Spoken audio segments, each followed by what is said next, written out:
Lyra trembled in the darkness of the cargo hold. Her violet skin, normally luminescent under the twin suns of her homeworld, had dulled to a sickly lavender.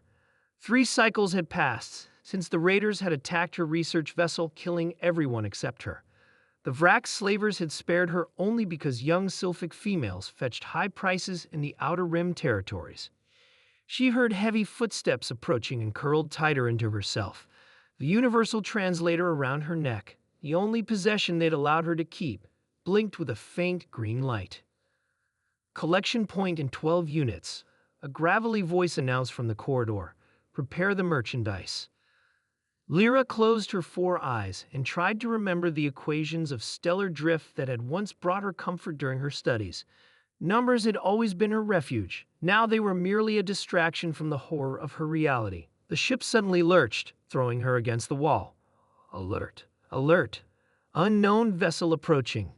The ship's automated system blared. Combat protocols engaged. The sound of running boots echoed through the corridors, followed by weapons fire. Lyra's antennae vibrated with fear and a strange, unfamiliar hope. Who would attack a Vrax slaver ship? Everyone in the aligned systems knew better. The battle was brief but intense. The deck plates vibrated beneath her as something or someone cut through the ship's hull with methodical precision. When the door to her holding cell melted away in a shower of sparks, Lyra pressed herself against the far wall, expecting another captor. Instead, a bipedal figure in matte black armor stepped through, their helmet obscuring any facial features. The armor was unlike any she had seen before, no identifiable markings of any aligned system's military force. Found a survivor, the figure spoke in a language her translator took a moment to process. Human female, negative. Appears to be Sylphic. Human. The words sent a chill through Lyra's spine. Everyone knew about humans.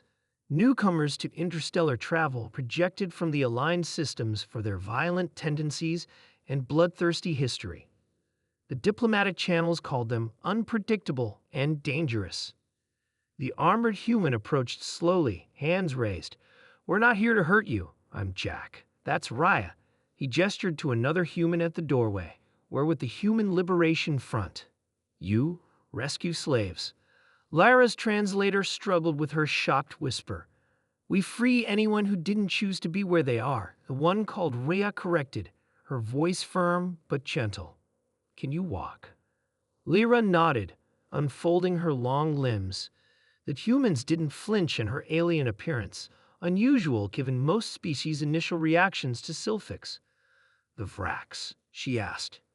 Contained? Jack replied simply. Something in his tone suggested that contained was a polite euphemism. They led her through corridors littered with unconscious, or perhaps dead, Vrax slavers. The efficiency with which these humans had neutralized an entire crew of one of the most feared species in the sector was both terrifying and awe-inspiring. Aboard the human vessel, Lyra found herself in a medical bay with 23 other rescue captives from 12 different species. A human doctor with kind eyes and gray hair tended to them with surprising knowledge of xenobiology.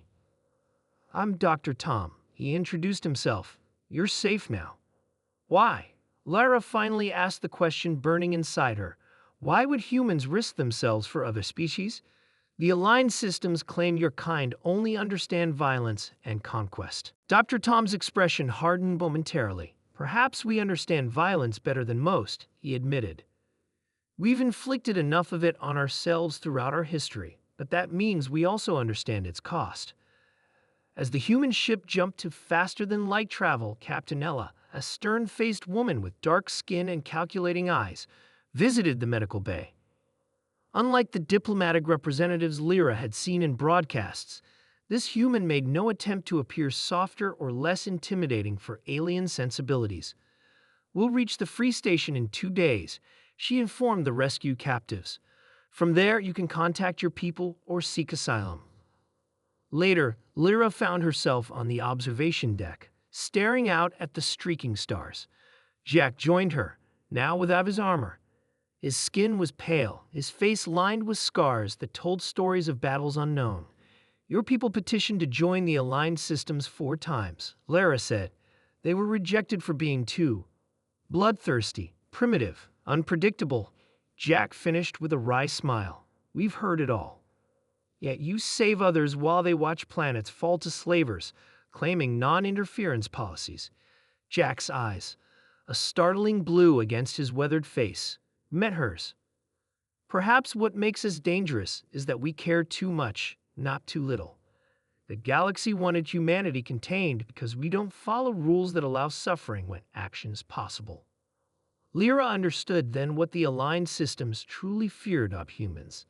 Not their capacity for violence, many species had that, but their willingness to use it in defense of others, with no expectation of reward or alliance.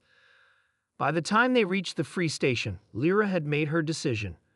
When Captain Ella offered her passage back to Sylphic space, she declined. I want to join your Liberation Front, she told the surprised captain. My people will never challenge the aligned system's policies, but I've seen what happens in the shadows of their perfect diplomatic accords. Captain Ella studied her for a long moment before nodding. We can always use someone good with numbers and stellar drift equations. The slavers are getting smarter about their routes. As their ship departed the station, Lyra stood on the bridge beside her new human colleagues, the bloodthirsty species that had saved her when her own civilization's allies would have left her to her fate. Perhaps, she thought, watching the stars stretch into the brilliant streaks of FTL travel, the galaxy needed more of humanity's particular brand of ferocity, the kind that fought not for conquest or power, but for those who couldn't fight for themselves.